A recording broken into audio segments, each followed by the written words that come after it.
Mga kulilis, haligay dito!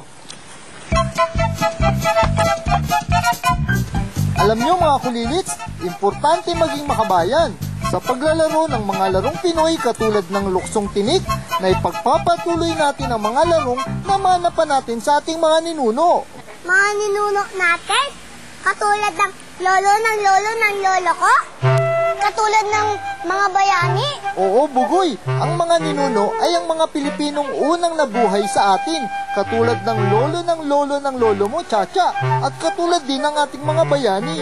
Ano ang ibig sabihin ng bayani? Ang mga bayani ay mga Pilipino noong unang panahon na inalay ang sarili nila para sa bayan. Katulad ni Rizal, ang ating pambansang bayani?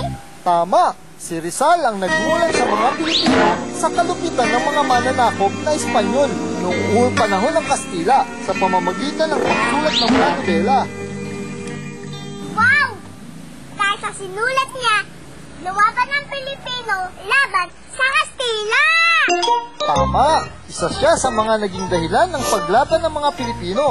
Pero, alam niyo ba mga kulilis, na meron tayong bayani na birthday sa November 30? Sino, Nebo? Si Andres Bonifacio. Siya ang dakilang leader ng KKK, ang kataas-taasan, kagalang-galangan, katipunan ng mga anak ng bayan. Isang samahan na lumaban sa mapang-aping Kastila. Wow! KKK! KKK! KKK! KKK! Oo, makinig kayo sa kwento natin ngayong umaga para mas makilala pa natin ang ating bayaning si Andres Bonifacio.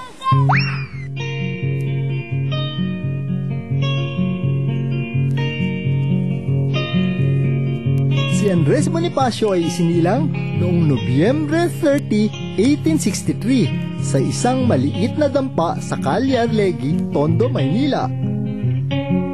Nang ito ay bininyagan ay kapistahan noon ng San Andres, kaya ang kanyang pangalan ay hinango dito. Matuling lumipas ang panahon, si Andres ay malaki na. Marami ang nahapon na sa kanyang angking talino at galing sa pagpipinta. Siya ay nag-aral sa paaralan ni Don Guillermo Osmeña sa isang distrito sa Tondo. Dala ng kahirapan ay hindi na siya nagpatuloy ng pag-aaral. Sa halip ay nagtinda siya ng pamaypay at yantok. Nang binata na, siya ay naging bodegero sa isang bahay kalakal sa Maynila. Bata pa lamang si Andres ay mahilig na siyang magbasa ng libro. Katulad ng The History of the French Revolution, ang kanyang paborito. Ang kanyang mga binabasang libro ay nagbigay sa kanya ng inspirasyon para maghimagsik laban sa pamahalaang Kastila. At dito na nagsimula ang kanyang pakikibaka para sa minimithing kalayaan ng inang bayan mula sa mga Kastilang mananakop.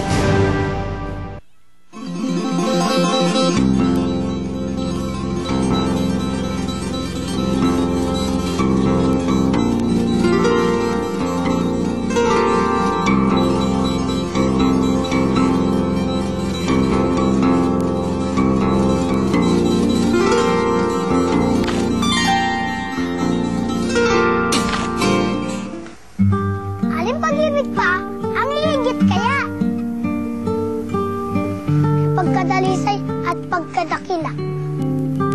Gaya ng pag-ibig sa tinubuan lupa. Alam pag-ibig pa? Wala na nga? Wala.